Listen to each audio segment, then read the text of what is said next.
abantu bonna bali bloodthirsty nga mulowooza nti mujja kunywa musaayi gw'abantu ba vampires munaatuusaawa oba muli mu state oba temuli mu state kebere poison oba kebere litho masasi n'ebirala.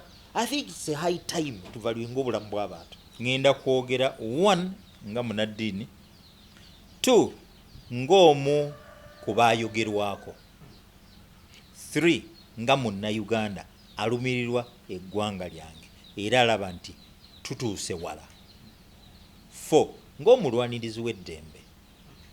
Si ddembe nti nwanirira everybody, no. Abatulugunyizibwa, abanyigirizibwa, abali disenfranchised, abatakyalina kyabwe abeetaaga okwogerera.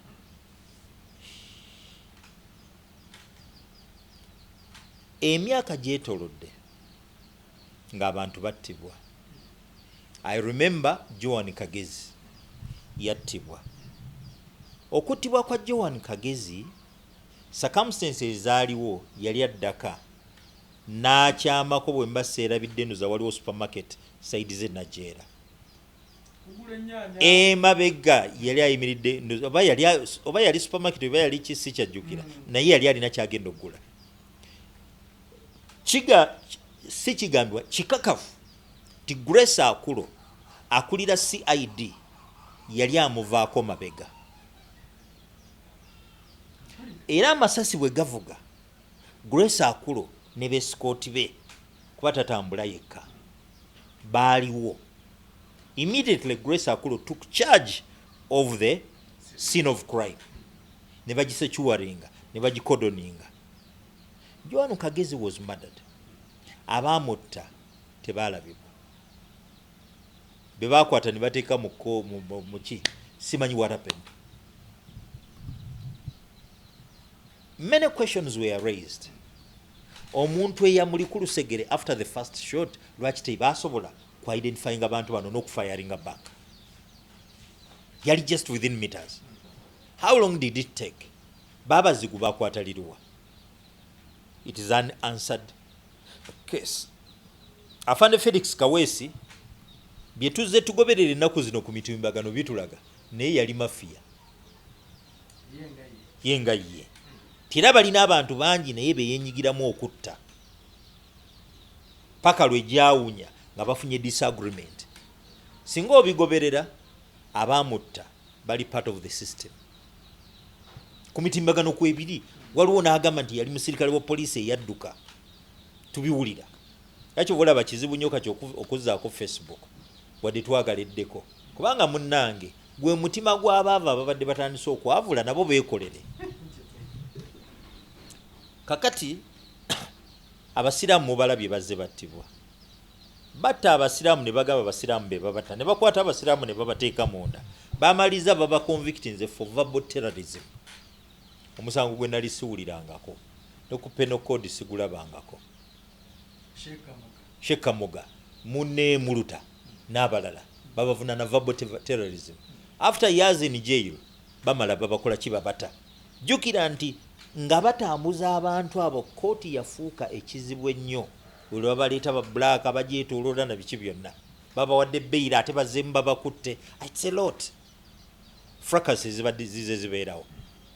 Nebuuza nti kati babatadde. What next? Where are the killers? Who are the killers? Okimanyi bulungi nnyo nti bannaddiini bangi balina emmundu. Bannaddiini? Sheikh Muzata agenza okufa ng'ali armed. Bamukuuma bukuumi. Bw'ogenda ku bano be battanga wali bakibaate baani kati bamashiki bangi balina emmundu. Si lugero, si story, ye fact. Bamashiki batambula n'emmundu zaabwe mu makanzu.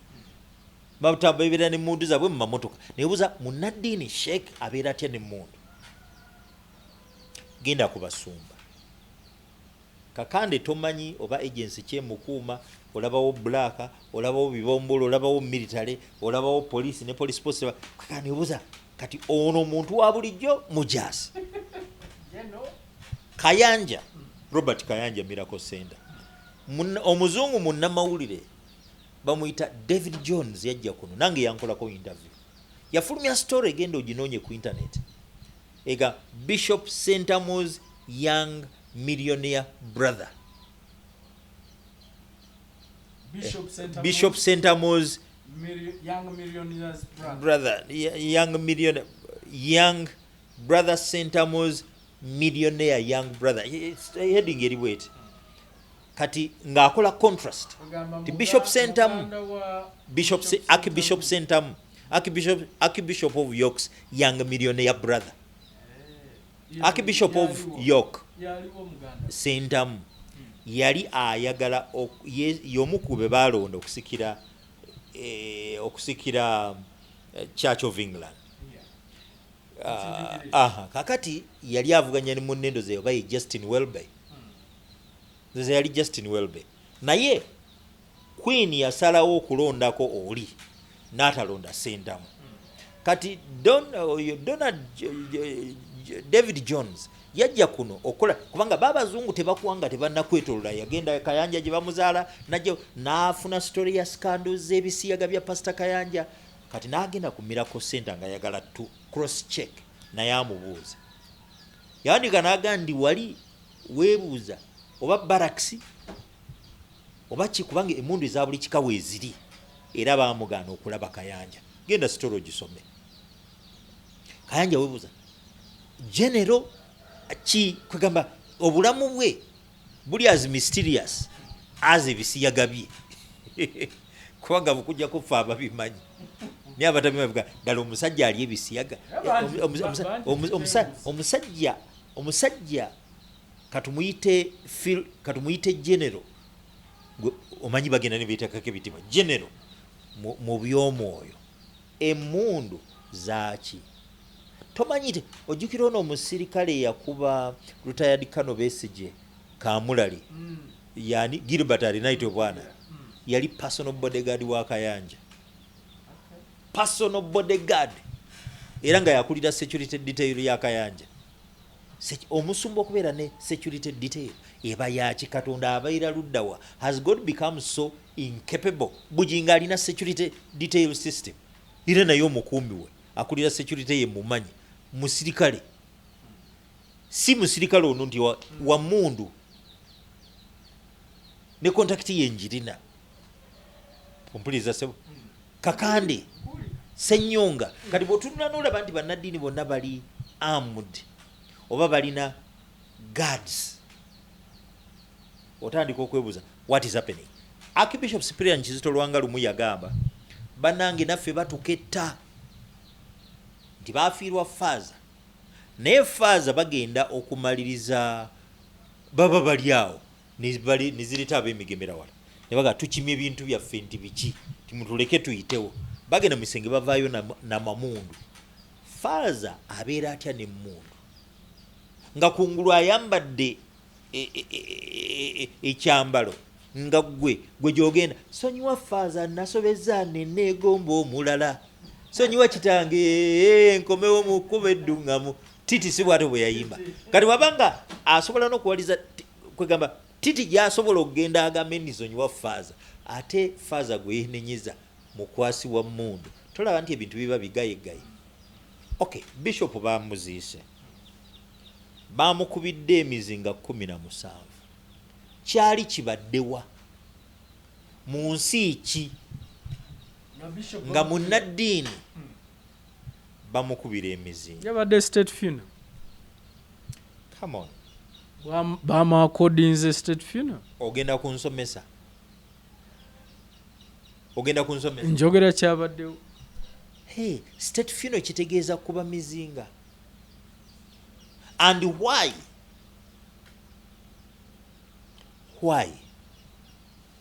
munnaddiini musabe mumalirize kirina bulabe ki omwagala bitiibwa mumwambaze nga bwe bamwambaza naye mizinga clergy naye president ayinako eyayogeddemu ti bwe baali mu nsiko ono yabadduukiriranga yatwalangayo obuyambi kubanga yali ne Cardinal Nsubuga bw'abanga yali sisobola ku ruling out ti ayinza okuba nga y'omu ku baayingira ranks nene basigalayo kubanga tulina Father Seguya yali munnaddiini mu Katoliki. Father Seguya ye yayingira obuyeekera nga bali mu nsiko. Bwe yajja wano yali personal friend wange naye teyaddayo eri mu Gonde, teyaddayo mu Vestre, teyaddayo mu Klaje, yasigala eno.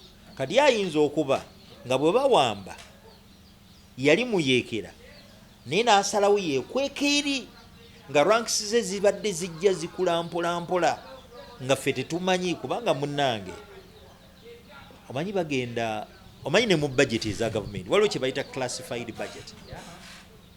Classified budget tebeera known bali declassifyinga oba 20 years down the road oba 50 years down kati bino bibeere declassified. After baali baagala kutta Kisubi baamutta kati ne bye bandibadde bakwata ku nsonga eyo baavaawo nga tusobola okufulumya nti yattibwa buttibwa. So kisoboka nze to me that is my understanding.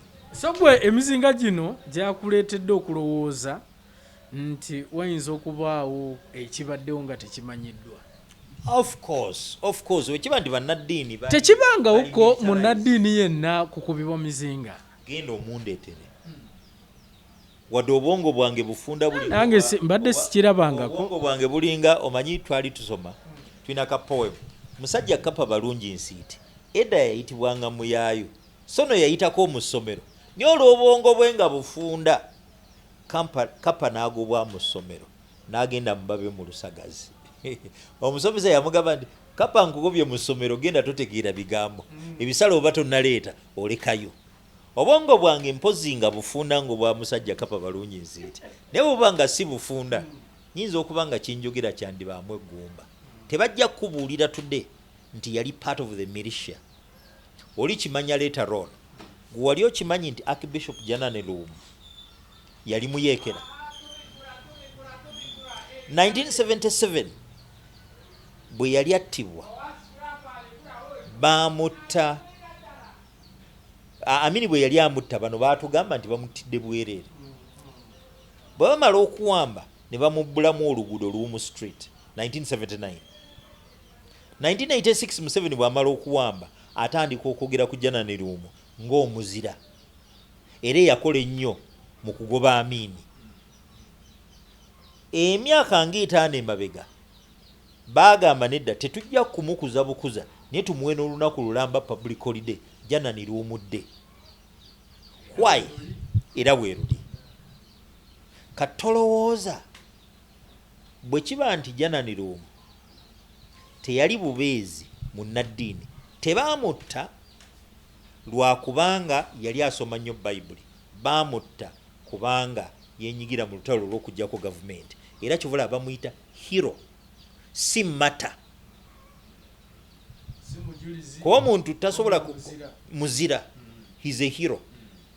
Now wadde church egamba mata neve tuga hero tebamuttira ddiini singa baali bamuttidde ddiini yandibadde mata naye olwokuba tebamuttira ddiini bamuttira byabufuzi hero. Now tulabye nga gavumenti ezzenga egezaako nnyo okutabangula amadiini. Obusiraamu bwo bwagana okutereera tebugenda kutereera. Amini yagezaako batabaganya by order bakkaanye nekigaana. Lwaki ogamba nti gavumenti etabangula? Boddira bannaddiini noba planting nga bannaddiini nga balina emmundu kiki oba ogezaako okukola? Nodira munnaddiini gwe gwoyagala muwagire ono bwe mutamuwagire njabbiiwa. Gavumenti all along tuzze tulaba ng'erina tentacles, erina emirandira, erina influence gyepedolinga ne pressure gyeteeka ku madiini agatali gamu. Kyova olaba nga mba Pentecote eriyo group nfanfe ya Museveni. Mu Bayisiraamu mu bajjwe ani amuyimirizaawo? Omusajja gwe baali bagguddeko emisango state peddling lega nedda ffe tuba tumuvunaana. Abasiraamu ne bawugana nti ffe tugenda omuvunaanira okukakana omusango gukoze eki gufudde. Ani alonda mufuti wa Uganda? Gavumenti oba? bamulonda batanda influence. Kati kankuwe kino faction y'ekibuli yajjawo ne bafuna supreme mufti lwakubanga bagenda okulanga group eno si kulema over principles. Kati batuuka ekibuli, of course nakibinga badde so much in charge, ate bagenza okulaba ng'ate bano gye baayita okugenda okuteesa babawa amamotoka teyamanyaayo. Ate how come? Yebuuza bamuyise eno. Ekitegeeza abantu bano bali muki okumugambako nze ŋŋenze oli naye akoze eki avuddeyo. Ate bwe embeera bwefaanana bwetyo, what do you expect? Now tugenda mu kulonda, nkugambye bannaddiini bangi bazze battibwa, bazze bafa, abalala battiddwa, abalala bafudde mysteriously. Teri report yali esatisfy nze. Kati report mwetaaga zaaki? Kubanga oli asuubira nti omusawo yagenda okuwa report nga bwe twalabye ku abasawo tombulira naawe bagambye nti bawadde report. Kankusomere toward election waliwo simumanyi nze mulaba bulabi ku internet ku YouTube bamuyita Lumbuye yafulumya alina ka video ke yafulumya agabane muntagingire Bishop Cyprian Kizito Lwanga, muntagingire Pastor Moses Solomon, Pastor Mali muntagingire ono, muntagingire nakibinge n'abalala, nga annyonnyola abantu abo nti waliwo obutwa n'ebirala nti abali targeted to be killed. Nga nawe mwoli ndoza ne Muzata naye yalimu, sijjukira bulungi, but there are so many people. Yeah, nalimu. Nga nawe oli omu ku abo abagenda oweebwa obutwa. Nange nga kwendi I rubbished it. Mbuuza lwaki tubadde mu byabufuzi nga waliwo a lot of propaganda pokopoko side zombi zibadde zimukozesa okukyaya n'okufuna obuwagizi. Era nagamba probably side eno eyagala nnyo tuveeyo twogere tugiwagire. Nze nasalawo okubeera impartial era ndi neutral. Nakati sina sayidi gye mpagira, siwagira Museveni, siwagira Bobi. Bwe kuba kuwagira neewagira nzekka, seesimbawo nali ngenda okwesimbawo naye neemisazaamu. Bwe ndiba wakuwagira ndyewagira nga neesimbyewo kuba nsobola okukulembera eggwanga. Ate bulungi nnyo nenditereza. Wali ogenda kwesimba ku ki? Bwa president seesimba ku kirala. Okay. Ebirala kati neesimbe ku bwa meeya nkole ki? Ku bwa MP. Nkyuse MP. Okujja nga ogenda kufuka part of the road namwe muli essente ne siraba nnyo merits, siraba kyengenda kukyusa kuba ne Bobby nga MP alemeddwa okubaako kyakyusa mu parliament mu ggwanga nga MP. Wandisubire nti kyayagala asobola okukikola through membership of parliament naye kimulemye okukola naganedda nesimba kuba president. Kati ate nze olowooza nze ntawaane. Now Lumbuye bw'ayogera, many of us rubbished it. Nenjagala ojjukire nti mu kiseera ekyo twali tuli mu campaign. Tomala gakkiriza nengamba nedda. I need to understand. Tewali akuwa answers. Sijja kwambalira government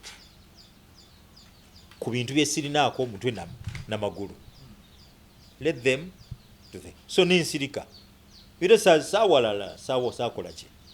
Now that was toward elections. After elections, no, slightly toward election Muzata nafa. Batugamba COVID jukira bukedde yaleta story nti ennaku gyabadde nayo mukazi yamudukako. Of course it is understandable. Teri kibinga musajja kulekebwawo mukazi. Sajja nga akuze. Era kivulanze omusajja bw'afuna omukyalo omulala sigenda munenya kubanga teri kibinga musajja kulekebwawo mukazi. Otandika okwefumbira, otandika okweyoleza. Kati omusajja nga Muzaata otandika okugenda mu woteeri oli ebakolereyo ekirala. wandibadde oli awaka wo trusting naye bwe kiba nti asoose okujjamu obwesige mukyalawo n'akwata engugu n'agenda ekyo tekiyinza butamu depressing era nze manyi nti ekimu ku byatamuzaata depression. I've stated that depression can kill. Kakati toward nga tumaze kulonda yali red paper ndoza yefulumya akatabo oba ne bwino nti Cyprian Kizito Lwanga yegendereze obulamu bwe buli mu katyabaga. It was a story of the sort. Story eri bwefuluma eyalumbuye, no one bothered to investigate, not even police.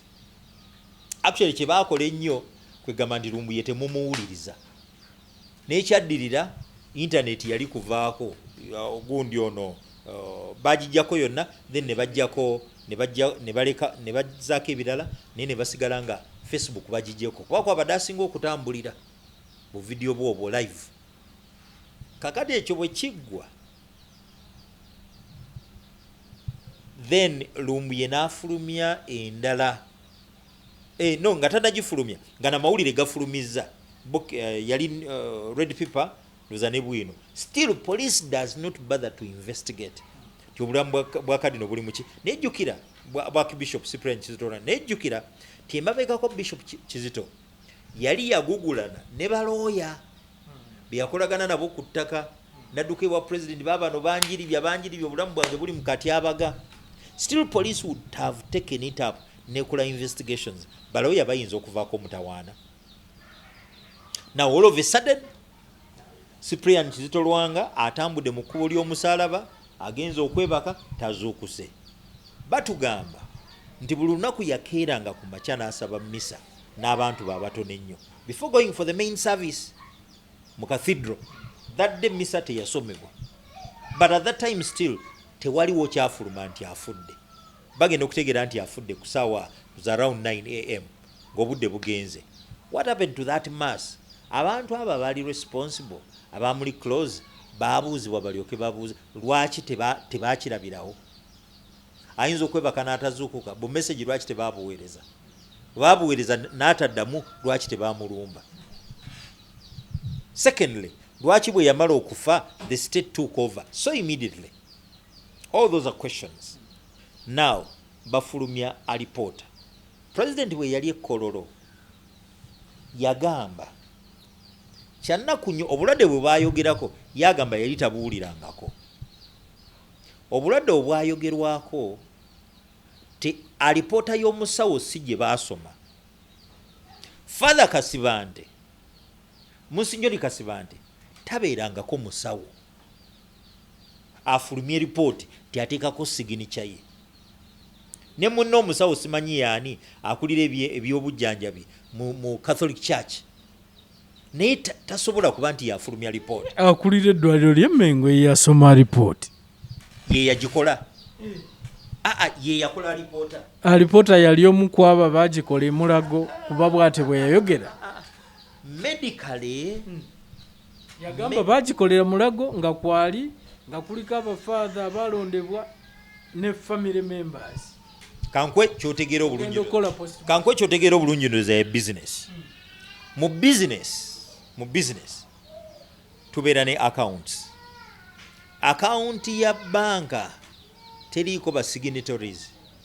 Kwebali Kati signatories ku postmortem ani ateekwa okuteekako? Musawo. Bw'abeera omu abaagikoze bonna bateekako. Kitegeeza bakkaanyiza soomu.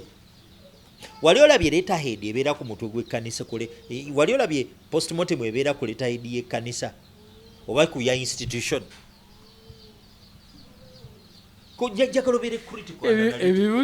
Ebibuzo mbiwulire ebyo. Why in this case kye baatusomera ng'alipoota kyali ku letterhead y'ekereziya. Ekifo ky'okubeera eddwaliro.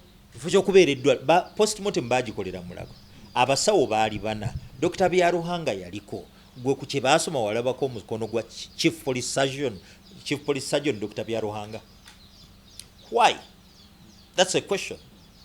2. Reporter gye baakola nagisoma sebo nayitako mu ssomero wadde obwongo obufunda musajja kapa balungi nsiiti reporter gye baakola n'omusiru tagikola kubanga yeebuuza bwe banambuuza ebibuuzo bino. Ekisooka yagamba nti Archbishop Cyprian Kizito Lwanga yafa mutima. Good. Ti omutima gwaleetebwa blood clot. Blood clot ereetebwa thrombosis kati omusaayi gutandika okukwata. Kakati bandibadde batubuulira kubanga blood clot bandibadde kati blood clot yeyagirita naye blood clot yo yaleetebwa ki? Tulabye bulungi nnyo kubanga oteekwa okudemystifyinga cause. Tolina kuleka question ng'eri hanging eri open na muntu kwerowooleza kiki. So naawe olinga bali okyalina akatoma. Nze siringa bali nze male bali baleke bali bayinza obutakuwa reasons. The reasons zange ziri very very clear, ziri medical, ziri scientific. Mu mulembe tuli mu gwa scientific. Kakati bw'oŋŋamba nti omuntu yafudde mutima mbuulira omutima gwavudde ku kinti clot. Okay, clot yo ki ekyagireese? Kati ondeetere various possibilities then you eliminate. Tiesobola okuba nga blood clot kati kankwe ku bimu kubireeta blood clot mu mubiri. Esobola okubeera heart oba ham. Kati bambi ekikondewa omusaayi ne gukwata ne gutambula ne gugenda ku bwongo n'afa. Oba ne gutambula ne gugenda ne gublockinga artery nga kitole ne kiba nti omusaayi teguflowinga n'afa. Naye bwe kiba such types of injuries usually clot tebeera so intense ti omuntu asobola okufuna clot n'afuna paralyzation side yemu. Eyo clot tettirawo. Okitegedde bulungi. Okujjako ng'egenze ku bwongo. Aye ne ku bwongo omuntu ayinza obutafiirawo n'amala ng'ali wavering between life and death. Oluusi basobola omulongoosa ne bagijjamu, oluusi n'eremeramu n'abeera permanently paka lwakola kirwafa. Eyo teyinza kuttirawo. Now, ekyokubiri ekireeta blood clots ge madagala n'ebiragala. Okimanyi nti omuntu wafuna clots eri eddagala erimugjamu clots omuntu lyanywa omusaayi ogwo ne guta. Obadde okimanyi? Mukwano gwange yafuna accident n'afuna clots balinda eddagala lye baamuwanga okuta clots ezo. Naye mu that period nga alimize nga tateekwa kufuna injury yonna kubanga omusaayi guba tegusobola clotting alina kufa, alina kubeera drained n'afa. Now kati amalagala agamu getumira gasobola okuleeta clots. Then awo banditubuulidde ti Archbishop abadde amira eddagala lino lirabika liryavuddeko obuzibu. Nga bw'olaba nti ono omuyimbi Michael Jackson yafa eddagala lyanywanga era omusawo baamuquestioninga. Okijjukira bulungi nnyo. So banditugambye awo. N'olwekyo eyo area teriimu kuba talina ddagala limanyiddwa lye yalyamira nga lisobola okuleeta blood clot. Kyovola abaali tebasobola giraisinga. 3. Ebiragala ng'enjaga. Archbishop yali anywa ku njaga ng'akwata ku bikoola. Musajja wa Katonda abadde amanyiddwa ti life ye ebadde pure nga takozesa biragala. Tanywa njaga, tanywa ki. N'olwekyo nga tosobola kugamba nti ebyo byavuddeko clot. Now, bwe biba nti ebyo tebyavuddeko clot, ki ekiyinza okuba nga kyalese clot? Google the internet. Ojja kulaba, osome, naawe weewuunye. Studies nyingi ezikoleddwa ne realities nyingi ezibaddewo ziraga nti obutwa mu musaayi tebuleeta clots bitooke byebigwa. Actually kigambibwa okusinziira ku studies nti bino ebirala byonna biyinza okuleeta clots naye bw'obutwa bukubisaamu mu kuleeta clots. mu musaayi. Ekitegeeza abasawo baali balina otunnyonnyola bwe biba biri byonna. Could it be nti poison? Bo baggalawo bugazi chapter nti omanyi nti yafudde mutima ogwaleeteddwa clots full stop. Ne balowooza nti bannayuganda bonna bonna mbuzi basiru teri n'omu ategeera ayinza questioninga that. Moreover, alipoota tebagiteeka kuleta heedi ya ddwaliro. Kati kirabika waaliwo ekyama wakati w'abano. Kansoke nkuweeko ku kano. Pope John Paul the first omujjukira yafaaki. Baamutta. Bani abaamutta? Banne bakadino be baamutta. Lwaki baamutta? Yali atandise okuziikulayo ebyama bya Bank Ambrosiano. Banne gye babba ne babba ne babba bafuna sente mugana amawanga ne baziswindulinga. Jjukira bali n'abaana bali mu njaga bali mu all sorts of scandals. Catholic Church yesinga mu mafia mu nsi yonna, era mafia ya evolving through the church. That's the saddest part of life. Akati Archbishop Pope John Paul the first batamutte. Could it be an extension? Tine wano nono naye kiyinzika okuba nga banne beeko baana, kubanga Lumbuye bwe yali afulumya ka video yagamba nti Cyprian Kizito Lwanga wejjeeko bafaaza abakuli ku Lusegere, wejjeeko ne bannaani, tandika okwetegekera vinnyo tokkiriza kutegekera. We don't know whether he did it or he didn't. So naawe oli mu kweteekate. Bwe bafulumya alipoota, bwe ndaba nga state oba gavumenti yandibadde efulumya alipoota, ate alipoota ebeera hijacked by the church. Efulumira kuleta heedi ya kereziya, tefulumira kuleta heedi ya ddwaliro.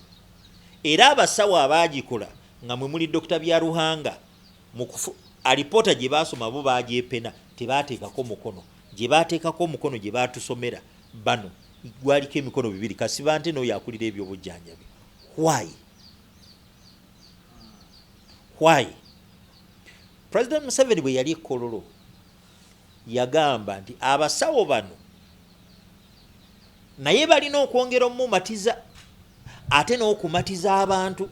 Kuba obulwadde bwe baayogerako simanyi sehwati then thrombosis aganize ebyo sibitegeera. Abasawo bannyonnyole omuntu eyabadde omulamu ng'atambula afa atya. Oke mutima gwavudde ku ki? Abadde mulwadde wa mutima. Naye ekyo kyo kyavudde ku ki? Kati ekitannyonnyolwa ekyo kye kireetera abantu okugamba beyond doubt the Archbishop Cyprian Kizito Lwanga could have been murdered. Kati question is, who did it? Kyekitamanyiddwa ekyo. Could it be the state? Could it be the state together with the church? Could it be the church? Kati bw'otunula wano nga mu kufulumya alipoota, the church takes over. Waliwo agreement. Kati ne batula ne baga nti gwe church ffe bwe tunaafulumya bajja giwakanya. Tukoze tutya? Gwe gifulumye gwe kasitote gwe bona ogifulumya bajja kukkiriza ndi ntuufu. Kafaaza bo bafulumye n'omusawo waabwe. Bwe neefulumya nga kuliko omukono gwa Dr. Byaruhanga bajjaga ni nedda si ntuufu. Kubanga kereziya bayigiriza abakatuliki, you don't question. Mu Catholic Church you don't question. Yafudde. Gavumenti nga bweba erinamu mukono, then president nga tali aweya ogamba nti weetaaga okubaawo okunoonyereza. Nze nkugambye kansoke nkubuuze, tosobola kugamba nti munoonyereze naye n'obagamba nti this is a no-go area wote munoonyerezaawo. Buli kimu tulina akatoma. Nedda owange tulina okuba abantu abategeevu. Nze nsobola okulagira banoonyereze naye ne mbagamba wali temutuukawo mukomaawo okay munoonyereze mukomaawo full stop wasikyo banoonyereze bamala okunoonyeza bamale tubagaye let us doctor it kati kankubuuze kyekyalobedde bafaaza okusoma alipoota eyakolebwa mu ddwaliro Mulago. Alipoota kye yasomeddwa eri kuleta head ya church anti kyeŋŋamba nti eyinza okuba eri kuleta head ya church naye ani yagikoze tugambe nti bafather be bagikoze kuliko omukono gwa Dr. Byaruhanga president gwe yatugamba naye yaliko ne president yennyini ya questioninga nti siri satisfied kati kabwejungira wagambira nti si mumativu kati ate abantu abalina obwongo obutegeera nga mala obasuubira okubeera abamativu nga nkuwadde n'oyo bwino yonna nti 1 singa yali munywanjaga nemuletera clots probably yandibadde paralyzed singa yamuli munywa walagi nti anywa walagi n'afuuka waddanga walagi omanyi naye asobola okuleeta clots nanywa n'afuuka waddanga Pastor Male kino ekitta obutwa kwegamba clots ezijja within 5 minutes kuba omusawo yagamba nti obulwadde bwe yalwadde within 5 minutes bwabadde bumusse kiki ekyo ekireeta clot mu ddakiika 5 ne kiba nga omutima gwabise in fact enjogera yagamba nti ekirwadde kyamukutte nti tosobola kumala ddakiika 3 oba 5 kyekiriwo ekyo sigamba nti ekyamukutte kyabadde naye ekirwadde ekyo bwe kikwata tosobola kumala ddakiika 3 kusukka 5 nga ne covid gwe tutidde asitamiza ensi yonna buli omu n'agenda ku niizi bannaddiini ne batuuka okusaba Katonda nga takyabawulira ne batuuka tuweeyo wakiri tukoleyo ekyamagero kimu ekya covid nekirema nga naye atwaza ku muntu kabanga ddakiika 3 and you can't explain gwe n'ofulumya alipoota without a conclusion without a basis n'ogamba nti yafudde mutima ogwaleeteddwa clots naye n'ototubulira clots zavudde kuki n'olowooza nti tunaamatira so njagala tuwumbewumba ensonga eyo pastor simanyi kyoyinza wumbawumba nakyo kyekyetaagisa okukolebwa okusobola okulaba nga abantu baffe kubanga si ono yekka naye n'abalala emabega question marks lumbu yalina gundi gye yafulumiza endala ddala tugende tugoberere lumbu yalina kye yayogedde ekirala nga Archbishop amaze okufa nti namulabula n'agamba naye kati bano mwegendereze Pastor Mike Kyazze naawe baakutaddeko naawe kwoli katade ng'olaba abantu abateekebwako era okusinziira ku gundi nti be bantu abali voko abavaayo ne boogera ku nsonga eziruma abantu so kati kuliko ani nani oba bantaddeko bate bantadde kuliko Pastor Male Kyazze kuliko Nakibinge kuliko n'abalala naye nze njagala ogamba bannayuganda I think kibi nnyo okuddawo okutiririra eggwanga ekirala bw'otya okufa ofa mangu towangaala kyekiseera buli omwasituke munnaddiini muve mukakunuza mmwe muve mu bujega bwammwe omanyi abasiraamu bagenda ne bagamba nga babavunaanyiva terrorism nti bannaye musirise mmwe naye bwe kiva ewaffe kijja wammwe